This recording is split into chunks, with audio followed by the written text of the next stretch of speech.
place looked almost too good to be true when we first found it. A modern 2-bedroom apartment in downtown Chicago, walking distance to the venue, newly renovated, stylish furnishings, sleek kitchen, high ceilings, and all for just under $100 a night. It had 5 stars, a few glowing reviews, and the pictures looked amazing. My friend and I booked it for a long weekend. We were going to see a couple concerts, grab deep dish pizza, just have a chill few days. Neither of us questioned the price too much. Sometimes you just get lucky. The host didn't meet us when we arrived. Instead, he left a code for the lockbox and a message saying to make ourselves at home. The building was older, but the unit itself had clearly been remodeled. It smelled like fresh paint and new carpet. Everything was clean, a little too clean. The throw pillows were perfectly arranged, the blankets folded like they had never been touched, and even the little tray of welcome snacks on the kitchen counter was still sealed tight. It was weirdly perfect, but we didn't think much of it. It was better than expected. The weekend started fine. We dropped our bags and headed straight to the venue. First night went by in a blur of music, lights, and drinks. We didn't get back to the apartment until after midnight. I remember noticing how quiet the building was. We never saw anyone else coming in or out, not even in the hallways. It was like we had the place to ourselves. We chalked it up to good luck again. Sleep came easy after all the noise and walking. The next morning, I got up to shower. The bathroom was modern, like the rest of the unit.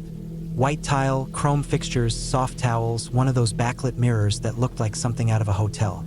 As I wiped the fog off the glass, I noticed a faint outline behind the mirror. It wasn't anything obvious, just a subtle seam along the edge. I thought it might be a cabinet or something, but when I pressed on it, it didn't budge. I let it go. Later that night, after the second concert, we were back in the apartment watching TV and eating takeout. My friend went to brush his teeth and came out a minute later, looking confused. He didn't say anything, just motioned for me to come in. I followed him into the bathroom and he pointed at the mirror. There was a small gap now, near the bottom right corner. It hadn't been there before. He pressed on it and the glass creaked slightly. We looked at each other for a second, and then both pushed at the edges. The mirror didn't come off the wall. It swung open. The whole thing was mounted on a hinge, like a secret door. Behind it was a narrow, pitch-black space. Tunnel. The air that came out was cold and dusty. It smelled like insulation and mildew. We stood there for a few seconds, not speaking, just staring into the dark. Eventually, we grabbed our phone flashlights and climbed in. The tunnel wasn't long, maybe 15 feet. It was rough and unfinished, probably just space between the walls. Pipes and wires ran along one side, and the floor was covered in dust and old insulation. It felt like crawling through an attic. At the other end was another mirror. I pushed on it, and it swung open the same way. What we saw made my stomach drop. It was the same apartment. Same layout, same couch, same table, even the same abstract art on the walls. But everything was covered in dust. The air was stale, and the temperature was a few degrees colder. There were no lights on. The kitchen counter was bare, no welcome tray, no bottled water. It looked like no one had lived in it for years. But the creepiest part was the sleeping bag on the floor in the living room. Next to it was a flashlight, a pair of binoculars, and a few granola bar wrappers. A jacket was folded neatly beside it. We didn't go in. We just stood in the doorway, shining our lights around, trying to make sense of it. The sleeping bag wasn't old or dirty. It looked recently used. Someone had been living there. We backed up, closed the mirror behind us, and crawled back through the tunnel. We shut our side too, pushed a chair in front of it, and sat on the couch in silence. The apartment suddenly felt smaller, like the walls were pressing in. Neither of us slept that night. We left all the lights on and kept the TV playing to drown out the quiet. Every sound from the hallway made us freeze. At around 5 a.m., just before sunrise, we packed up everything and left. We didn't wait around to explain to the host.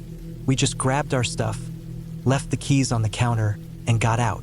Once we were in a coffee shop a few blocks away, we called the police. We didn't really know what to tell them at first. It sounded crazy, but they took us seriously. An officer met us there, took a statement and called it in. We didn't go back with them. They told us to hang tight and they'd follow up. Later that day, we got a call. The officer said the unit next door, the one we had found through the mirror, wasn't listed anywhere. It had no rental history, no current tenants. The utilities were running, but no one had claimed it in over a year. Inside, they found multiple hidden cameras mounted in the walls. Some faced directly into our apartment, through vents and behind the mirror. The mirror, it turned out, was a two-way glass. From the other side, it looked like a window. Someone had been watching us. The sleeping bag, the binoculars, even the food, it all pointed to someone living in there and spying. The tunnel had been carved out between units, probably during the remodel. The host, when they tracked him down, claimed he had no idea. Said he hired a contractor for everything. But the way the tunnel was hidden, the setup with the cameras, it didn't feel like something that happened by accident. It felt planned. We never got a full explanation. The unit was shut down, the listing removed, and the building management started an investigation of their own. Police said they were looking into it, but we never heard much after that. We changed our numbers, reported the incident to Airbnb, and left a long, detailed review that never went live. I still think about it sometimes, about how easy it would have been to miss that mirror. How many people had stayed there before us? How many never noticed? How someone was probably sitting in that sleeping bag, in that dark, dusty apartment just feet away, watching through the mirror while we slept. We got lucky. We found it. We left. But it makes you think about the places you stay in, about the walls and the mirrors and what might be on the other side. Sometimes the cheap price isn't a deal. Sometimes it's a trap.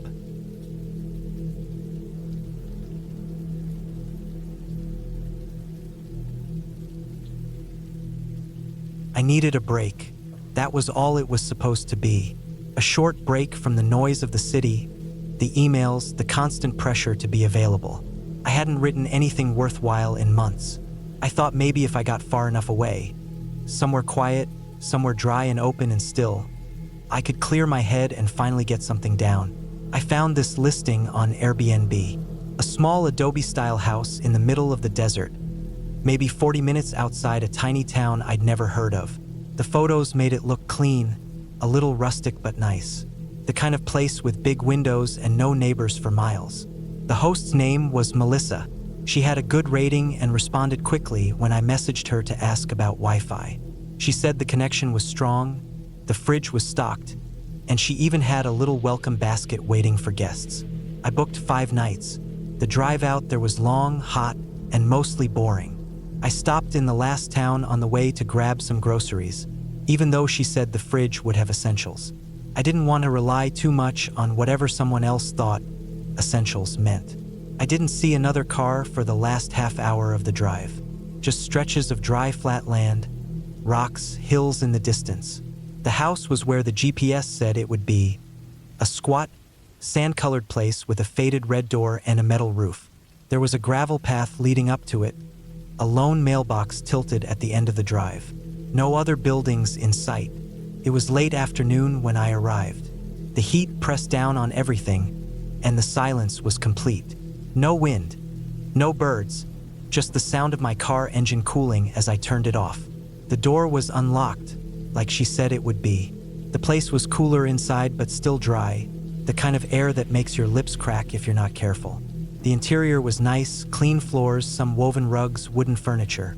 A small kitchen, a low couch, a little round table near the window. On the counter, there was a welcome basket, a bottle of wine, a bag of trail mix, a small handwritten card tied with a string. I untied it. "Welcome, Jacob. Hope you enjoy your stay, smiley face. Let me know if you need anything." I frowned. My name isn't Jacob. I figured maybe it was a generic note she reuses, or maybe she forgot which guest was arriving that day. Still, I took a picture of it and texted Melissa, "Hey, just arrived. Thanks for the basket. One thing though, the card said Jacob. Not sure if it's for me." The message delivered.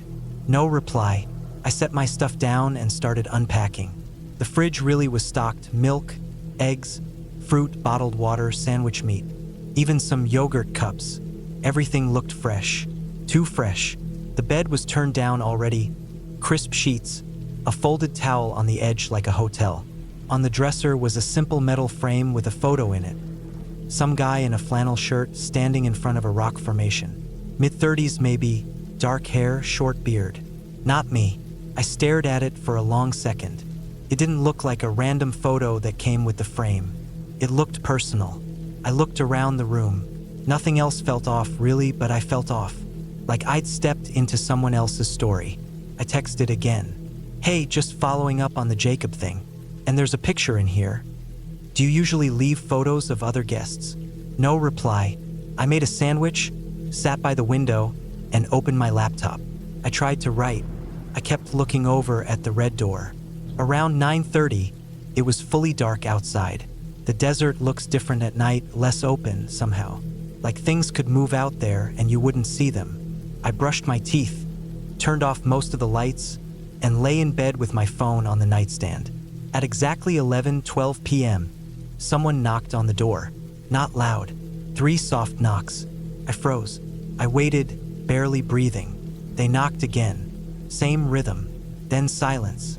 I got out of bed slowly and walked to the front window. It was too dark to see anything. I opened the door just enough to look through the screen. A man stood there, maybe 50, weathered face, dark clothes. His hands were at his sides. He didn't say anything at first, just stared at me like he was confused or trying to figure something out. Then, in a low voice, he said, "Jacob?" I said, "You've got the wrong house." He didn't say anything else, just kept looking at me. Then he turned and walked off into the dark. No flashlight, no car engine, just gone. I stood there a long time, waiting for something to happen next. It never did. I locked the door, every window too.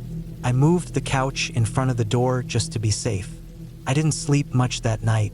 Every sound outside made me sit up and listen. Coyotes, maybe. Wind, maybe not wind. By morning, I was a wreck. The sky was pale blue and cloudless, same as always, but the door was wide open. The couch was moved. My laptop was gone. My bag was still there, untouched. My wallet, phone, even the groceries. Nothing else missing, just the laptop. I drove straight to the nearest gas station with service and called the Airbnb helpline. I told them I needed to speak to someone about the listing I booked. The person asked for my reservation code. I gave it. She said she couldn't find it. I spelled everything out again. She checked again. Still nothing. I opened my app. The reservation was gone. It didn't even show up under my trips. I tried going back through the link in my email. Page not found. I gave her the address. She asked me to wait. After a few minutes, she came back and said that property had been inactive for almost a year. She asked if I was sure I hadn't mistaken the address. I had screenshots, the listing, the pictures, the name Melissa. I showed them at the police station when I went there next. I showed the card that said Jacob. I told them about the man at the door. They didn't say much. They wrote things down. They asked if I had Melissa's number. I gave it to them. They called, it rang, then went to voicemail. They said they'd look into it, but I could tell they didn't know where to start. Later that week, I got a call from an officer. They said the name used to book the property didn't match mine. Someone named Jacob T. something. I don't remember the last name. He said I must have been sent the wrong check-in info by mistake or through some scam.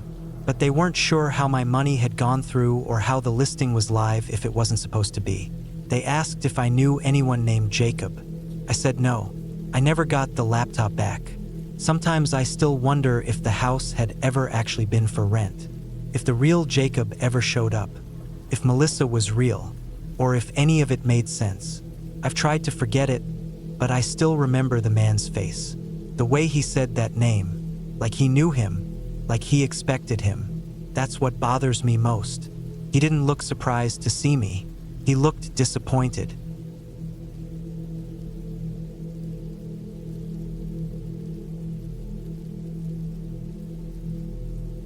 We booked the Airbnb because it was cheap and close to downtown. My girlfriend found it after scrolling through listings for hours. It was a duplex, one half of a small single-story house in a quiet neighborhood. Looked clean in the pictures, newly renovated, modern gray paint on the outside, black trim around the windows. The host had solid reviews, nothing amazing, but good enough for a 2-night stay. We were just passing through, trying to save money while we visited her sister in the city. We didn't think much of it. When we pulled up, it was early evening. The sun was low but still out, casting a soft yellow glow on the little house. The street was lined with trees and identical homes, most with small porches and cracked driveways. Ours looked like all the others. A short concrete path led to the door. There was a fence dividing the yard in half, separating our unit from the one next door. The other half of the duplex had its blinds drawn tight. Inside, the place smelled faintly of lemon cleaner and paint. It had that fake freshness some rentals have. The living room was sparsely decorated, gray couch, a coffee table, a mounted TV. The kitchen was small but modern, with a microwave and a couple of stools at the counter. Everything was in its place, too clean almost like no one really lived there. The bedroom had a queen-sized bed with plain white sheets, 2 pillows, and a nightstand on each side.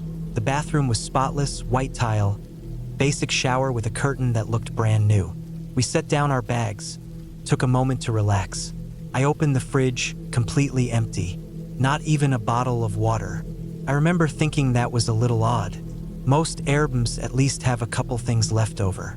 Coffee, sugar, tea. There was nothing. About 10 minutes after we got in, my phone buzzed. It was the host. Just a short message. If the man next door tries to talk to you, ignore him. I stared at it for a second, thinking it must be a joke.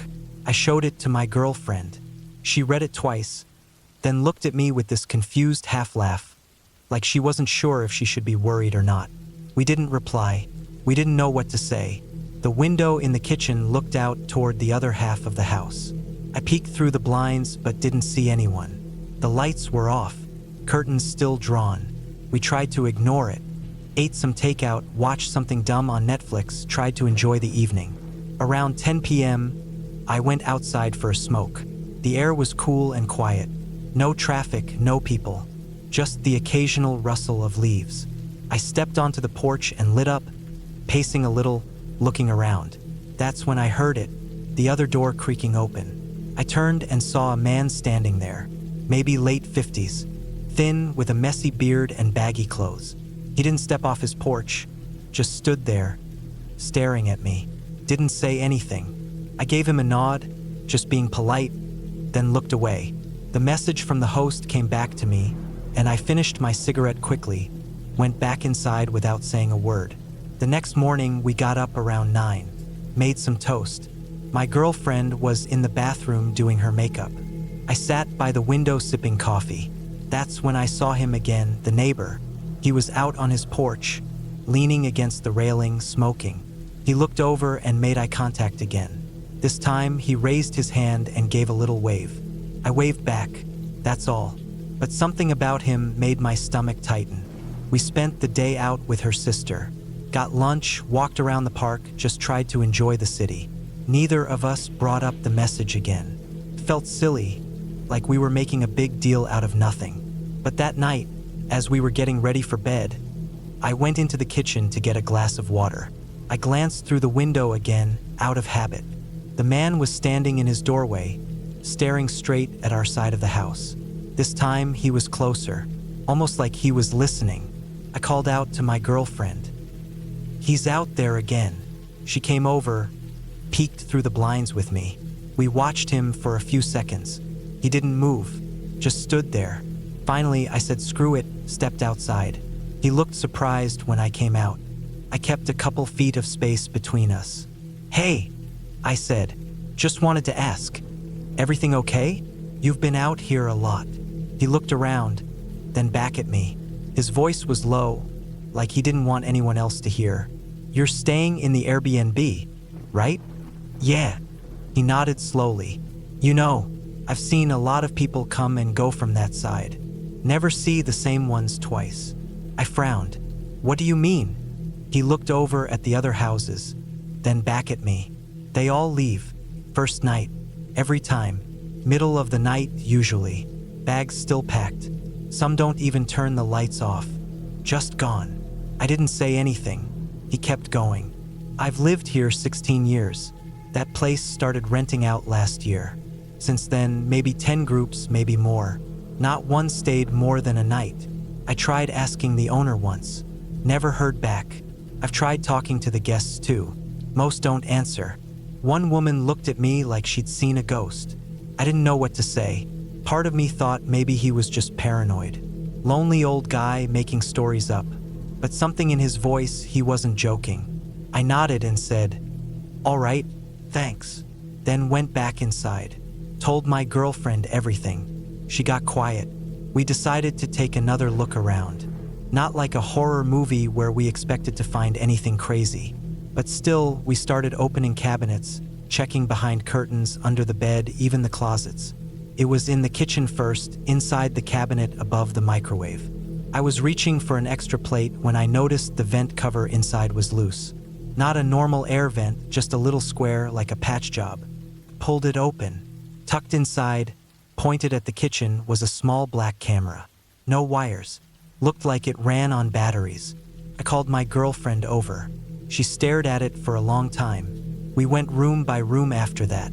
The bedroom light fixture had another one, hidden behind the frosted glass. Barely visible unless you looked from below. In the bathroom, I unscrewed the cover to the vent above the shower. Another camera. This one was aimed down right at the center of the shower. My girlfriend looked like she was going to be sick. She kept whispering, "This is so messed up. This is so messed up." We took pictures of everything. Every camera. Every hiding spot. Then we packed our bags and got the hell out. We didn't say anything to the host. Just left the key on the table and drove straight to a hotel. I didn't sleep that night. Kept checking the rearview mirror. Felt like someone was watching us. The next morning, we filed a report with Airbnb. Uploaded the photos. They opened a case, said they'd investigate. We didn't hear much after that. Just a short message a week later saying the listing had been removed. I don't know what that place was. Whether the cameras were for blackmail or some kind of voyeuristic sickos project or something worse. But I still think about it. How we might have never known. How many other people stayed there and never looked up. How close we came to brushing it off as nothing. We were lucky. We left. But I'll never trust a quiet neighborhood again.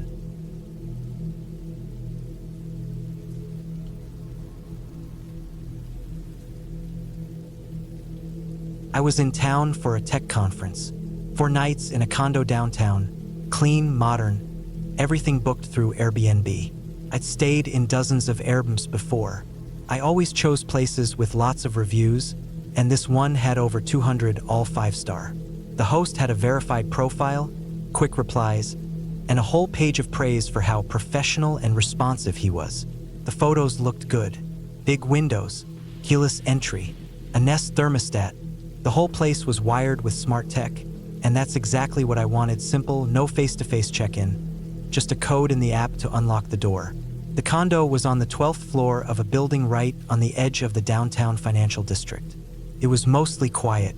A lot of business people seemed to live in the building, judging by the types I saw in the elevator. The lobby had that cold, upscale look. Everything metal and stone, the kind of place that's trying hard to look expensive. I arrived on a Monday night, settled in easily, and got some work done. The conference took up most of my time the next few days, but the condo was comfortable. Fast Wi-Fi, a big TV, blackout curtains, solid shower pressure. I barely used the kitchen, just made coffee in the mornings and kept a few things in the fridge. By Thursday night, I was ready to head out. I had a flight the next morning and planned to leave the condo around 8 a.m. The Airbnb checkout instructions said to just shut the door behind me. No key, no app checkout, nothing to turn in. I packed everything the night before, cleared out the fridge, took out the trash like the instructions said. I was in a good mood. Conference went well, flight wasn't too early, and the weather was clear. I woke up Friday morning, made coffee, zipped up my suitcase, and walked to the front door with my bag. I entered the door code, just 4 digits. Like I had all week. The keypad blinked red. I thought maybe I entered it wrong. I tried again, slowly. Red again. I wiped my thumb on my shirt and punched the code in a 3rd time. Still red. The lock didn't make a sound, didn't click or budge. It was like it wasn't even trying to unlock. At first, I assumed something was glitching. Smart locks act up sometimes. I opened the Airbnb app and double-checked the code. It was still listed under the check-in instructions, same as before. I tried using the lock/unlock feature through the app itself, nothing. No sound from the door. It just sat there, unresponsive.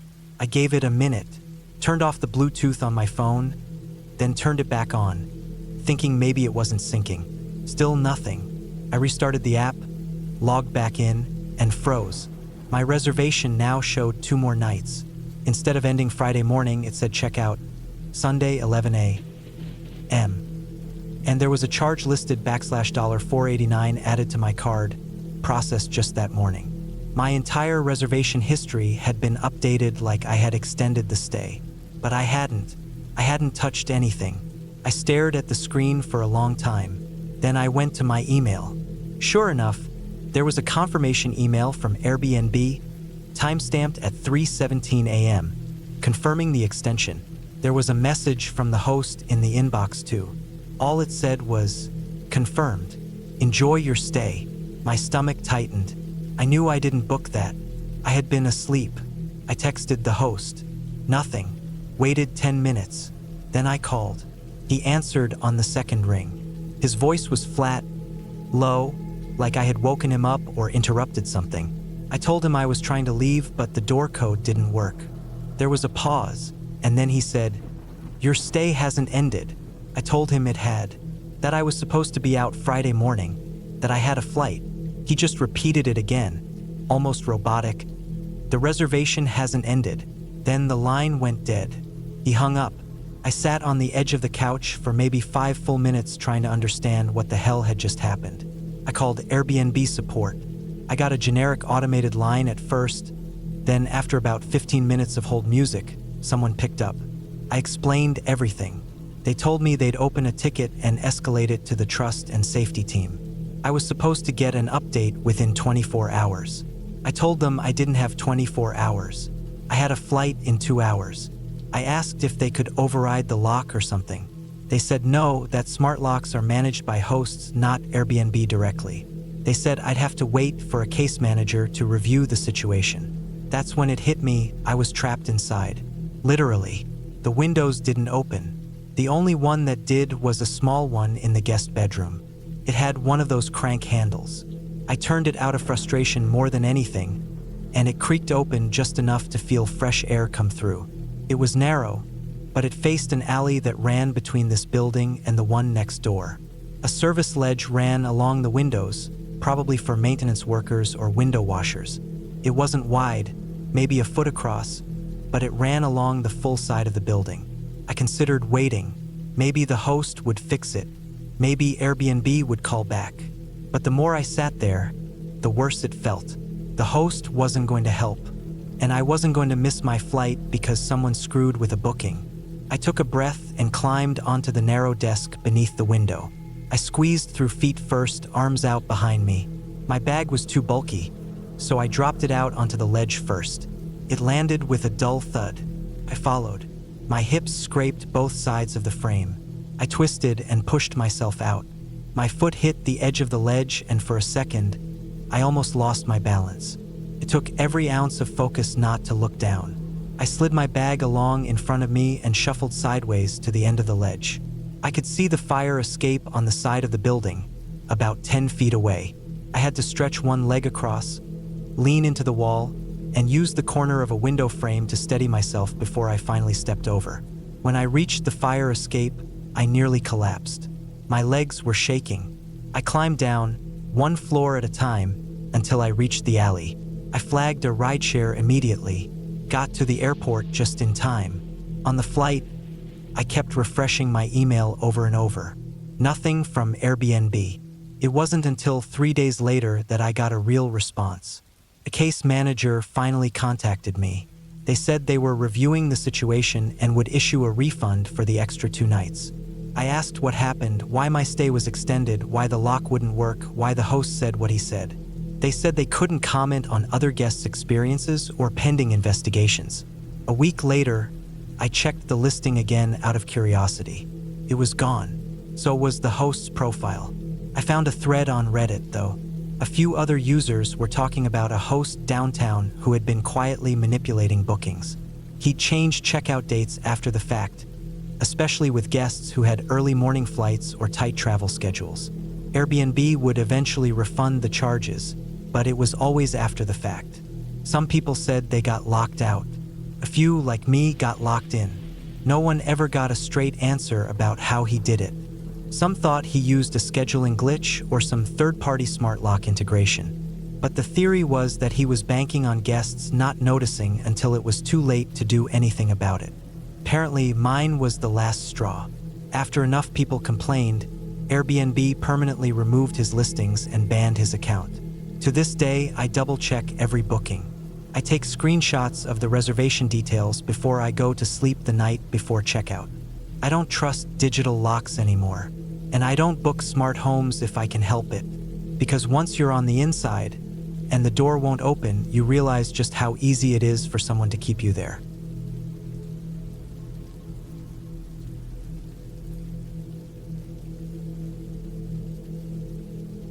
I booked the Airbnb about 2 weeks before flying out. It was a solo trip. I had a little time off from work, and Madrid had been on my list for a while. The listing looked perfect. Tiny studio, well-lit, clean, in the Lavapiés neighborhood, walking distance from museums and cafes. The host had great reviews, and I messaged him before booking. He responded quickly, thanked me for choosing his place, and gave me clear check-in instructions with a key code for the door. Everything felt normal. When I arrived in Madrid, it was early afternoon. The flight wasn't bad, just long. I was tired, a little disoriented from the time zone shift, but still excited. I found the building easily. It was a narrow, 4-story place sandwiched between a bodega and a closed bakery. The door opened with no issue, and the apartment was up 1 flight of stairs, tucked at the end of the hallway. The second I stepped inside, the first thing I noticed was how clean it was. Not just clean, but almost sterile. The tile floors were gleaming. The air smelled sharply of bleach. It hit me in the face as soon as the door swung open. Not a bad smell, just strong. Too strong. I walked in, dropped my suitcase, and looked around. The windows were cracked open, like someone had tried to air it out but hadn't finished the job. Sunlight poured in through the sheer curtains. I walked around the place slowly.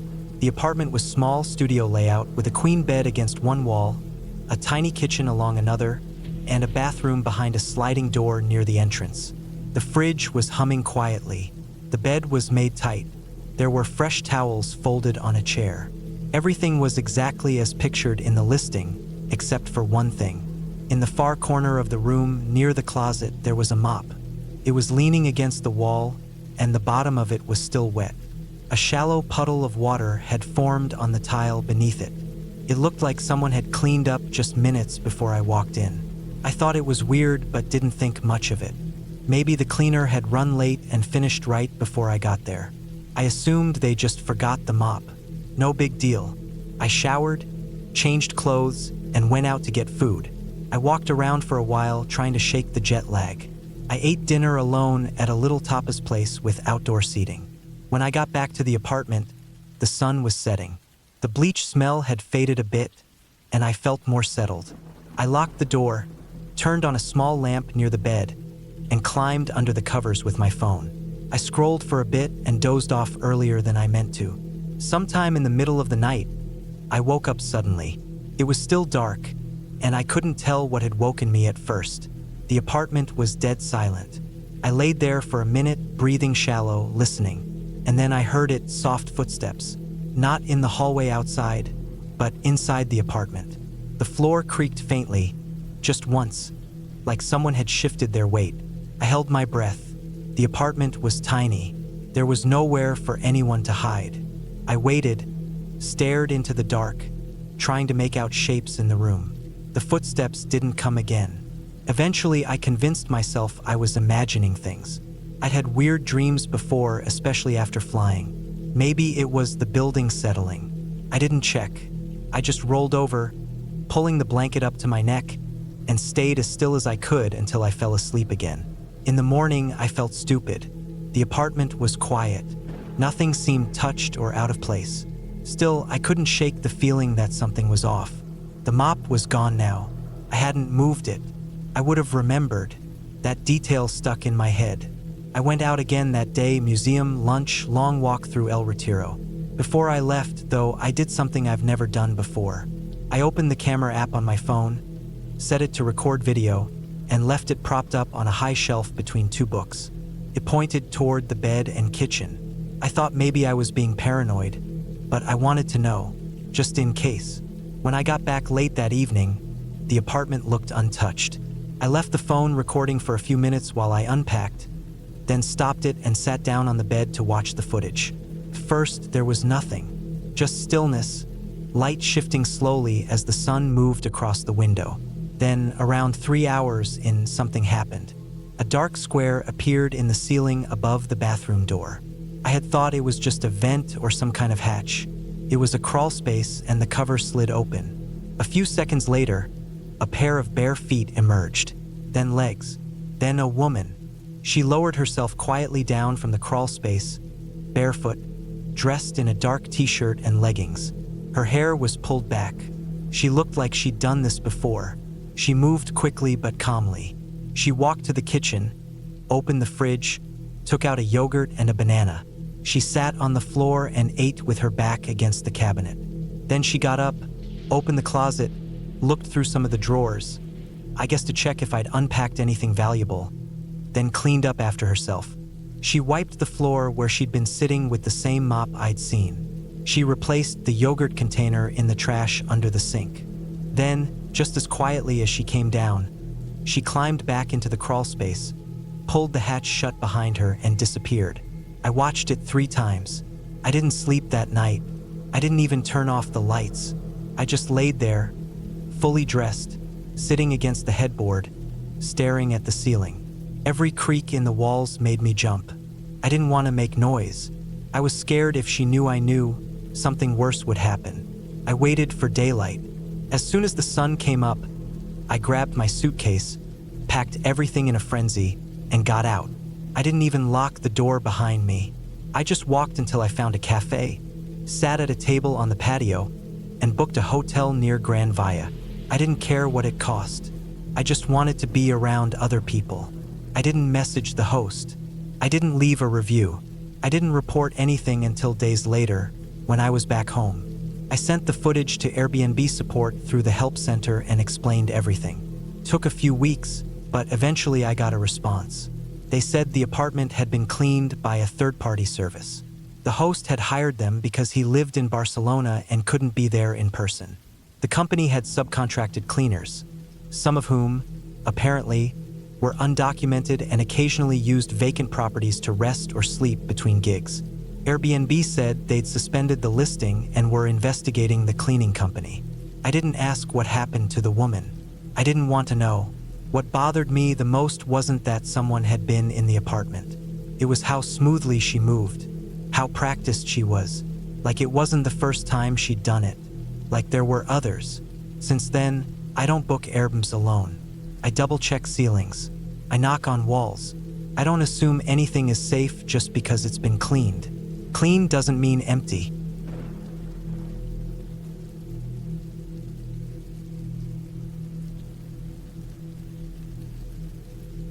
I had been working non-stop for months, and after a hard breakup and a lot of stress at work, I needed to get away from everything. I didn't want a city or a resort, just peace, nature, and silence.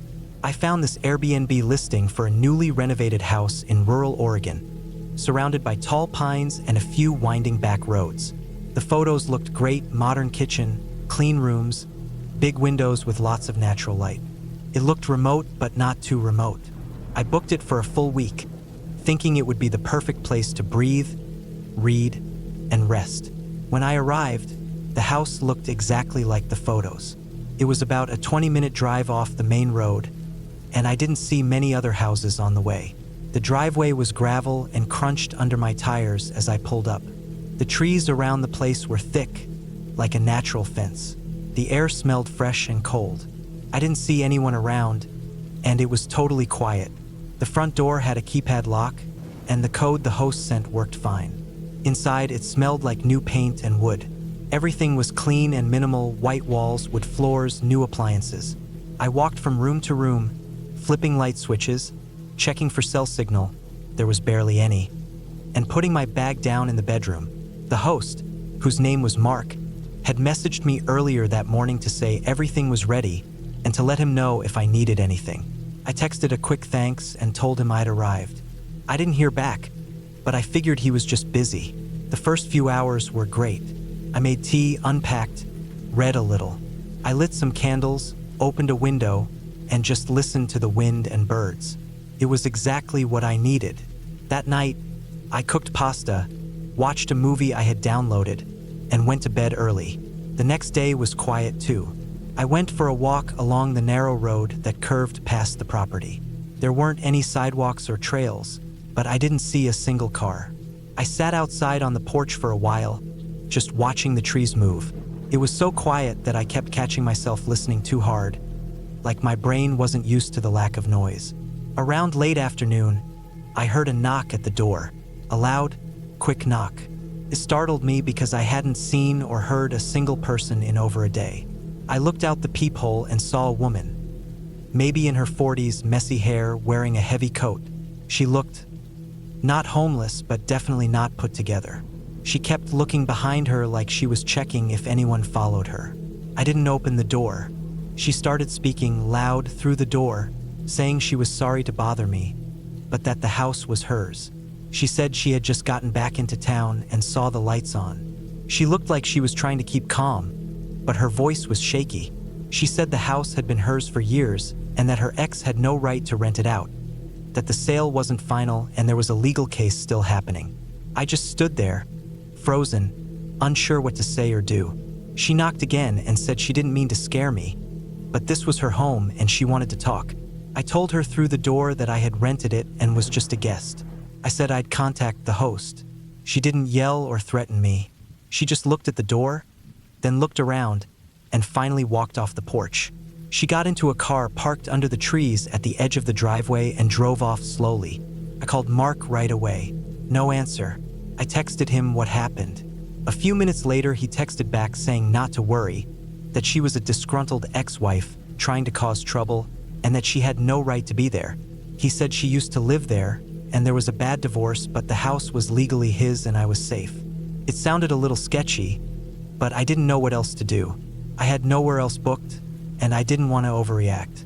I figured if she came back, I'd just call the police. That night, I kept all the lights on. Couldn't sleep well. Every small sound made me sit up in bed. At around 2 a.m, I heard a noise outside.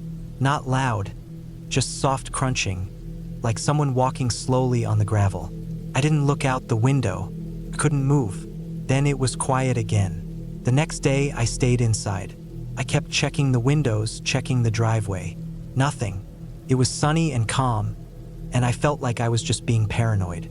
I cooked again, showered, tried to keep myself distracted. But when it got dark, I felt that pit in my stomach again. Around midnight, I heard tapping. I froze in the living room, sitting on the couch with a blanket.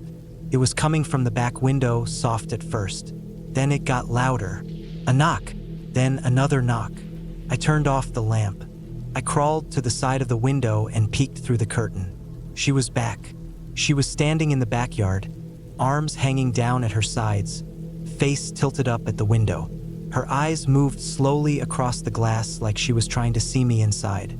Then she started saying my name, not screaming it, just saying it like she was calling for someone who got lost. She circled the house, knocked on another window, then another. She was moving slowly, steadily, like she had all night to do this. I called Mark again. No answer. I texted him, saying she was back and calling my name. No reply. I called the police. Took a while for the call to go through with the weak signal, but they said someone was on the way. I stayed crouched down behind the kitchen counter, listening to her walk around, tapping, calling. She wasn't yelling or swearing. She just sounded desperate, not aggressive, but that somehow made it worse. It went on for almost half an hour. Then I heard her car start again, and the sound of it slowly driving away. The cops didn't show up for another 20 minutes. They took a report and looked around but didn't find anyone. They said it was hard to know what was really going on without proof of ownership. I showed them the Airbnb listing and messages from the host. They said they'd look into it. One of the officers told me quietly that there had been some weird property disputes in the area in the past, and that this wasn't the first time a situation like this had come up. He suggested I consider leaving early. I didn't sleep at all. I left all the lights on and sat on the couch until sunrise. I thought about packing up and going, but part of me didn't want to let some unstable woman ruin my trip. I should have left. The next day was quiet again. No signs of her. No car. No sounds. I tried to enjoy the last full day, thinking maybe it was over. I showered that night around 10, trying to calm myself down and not be afraid of my own shadow. The water was hot, and I stayed in a little too long. I got out, wrapped in a towel, and as I opened the bathroom door, I saw something move in the hallway mirror. At first I thought it was just my reflection, but I turned, and she was there, inside the house, just standing at the end of the hallway. She didn't say anything. Her coat was soaked, and she looked exhausted, like she hadn't slept in days. I didn't scream, couldn't. I just slammed the bathroom door shut and locked it, shaking. I called 911 again. I heard her walking slow steps down the hall. She didn't bang or try to break in, just walked. Then I heard the front door open, and then silence. The police came again, this time with backup. They found her car parked off the side of the road a few yards from the house. She was still nearby and didn't resist. She told them again that the house was hers, that she had the right to be there, that the sale hadn't gone through. Turns out she was telling the truth. The house was still under litigation. The ex-husband, Mark, had listed it without final approval. It had been in a messy legal battle for over a year. Airbnb took down the listing within a day. I got a refund. I left that night and stayed at a motel near the highway. I still think about her face, how calm she looked. Not violent, not unhinged, just completely certain that she belonged there and I didn't.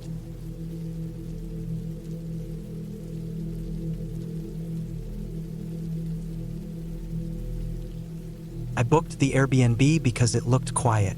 That's what I wanted. It was a converted guest house behind someone's home, kind of on the edge of a small town in northern Arizona. Not quite remote, not quite in town either. Just a little one-bedroom setup with a kitchen, bathroom, a small porch, and a gravel driveway out front. The listing said it was ideal for writers or travelers looking to unplug. That was exactly what I needed. No work emails, no meetings, no apartment neighbors slamming their doors every morning. Just me, some books, my laptop, and a few days to recharge. I got there around 5 p.m. The sun was dropping low behind the mountains, and the shadows were already stretching long across the backyard. The host wasn't around to greet me.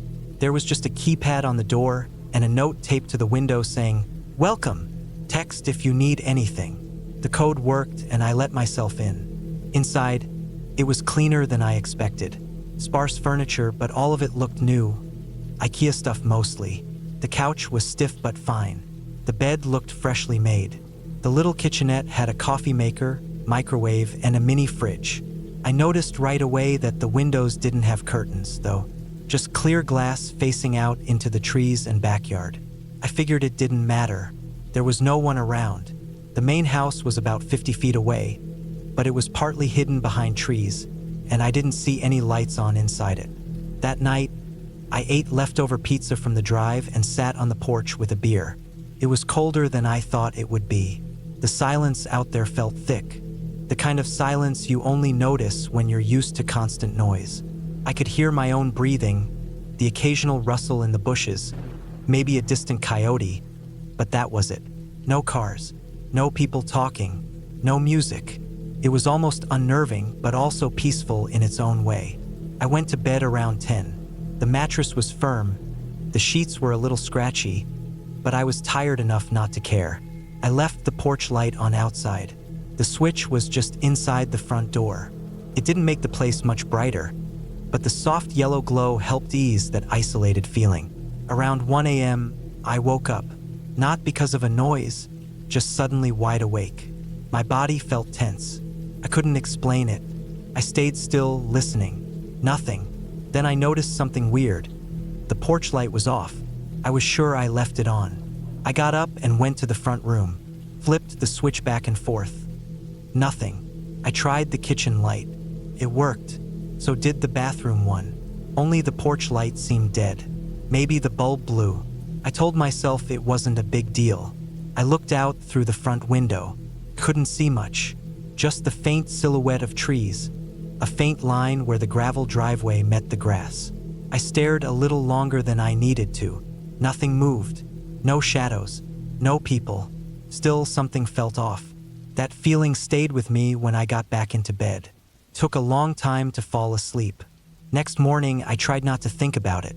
I made coffee, opened the sliding door to get some air, and sat on the little porch again. The light fixture above the door looked normal. The bulb wasn't broken or missing. I even twisted it a little, tight in the socket. I flipped the switch again. Still nothing.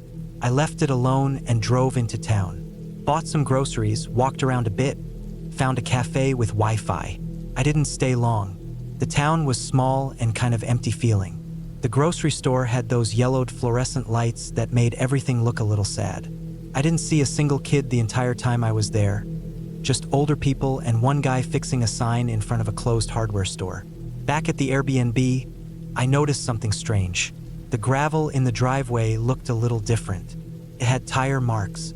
Not deep ones, just faint arcs like someone had backed in and pulled out. I stood there for a second, wondering if they were mine. But I'd pulled in straight, no curves, and the marks looked fresh. I walked around to the side of the guest house. No footprints, no damage, nothing missing. Inside, everything seemed the same. I had left my laptop on the little desk. It was still there.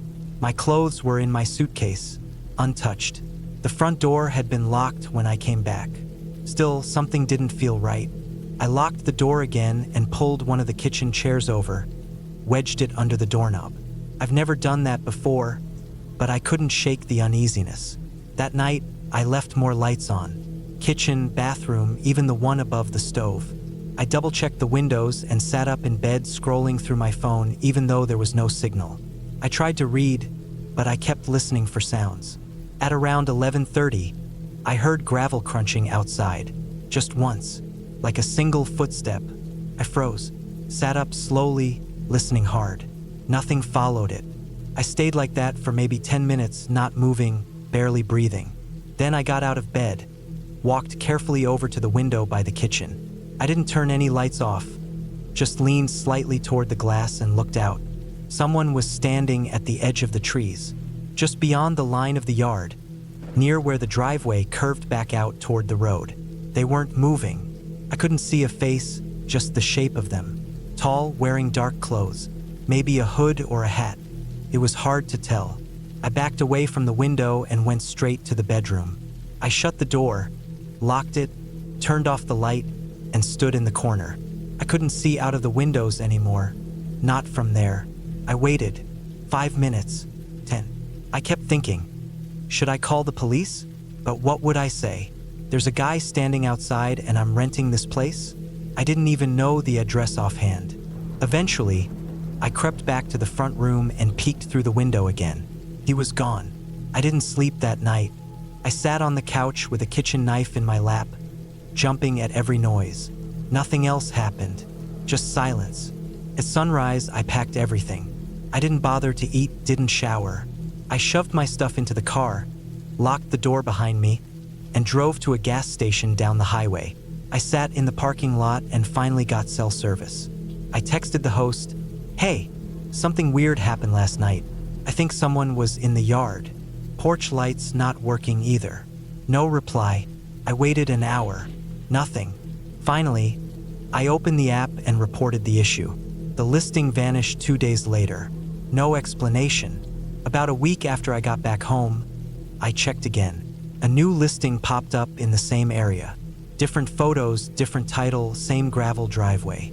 This time, it was just listed as Rustic Studio Getaway, Remote. No reviews. I screenshotted it and never looked again. I still think about it sometimes. That silence. That figure in the trees. The marks in the gravel. Someone was there. I'm sure of it. Watching. Maybe checking if I was alone. Maybe more. I don't know what would have happened if I'd gone outside that night. I don't want to know. I've used Airbnb since then, but only in cities. Places with people. Neighbors. Lights. I don't care about quiet anymore.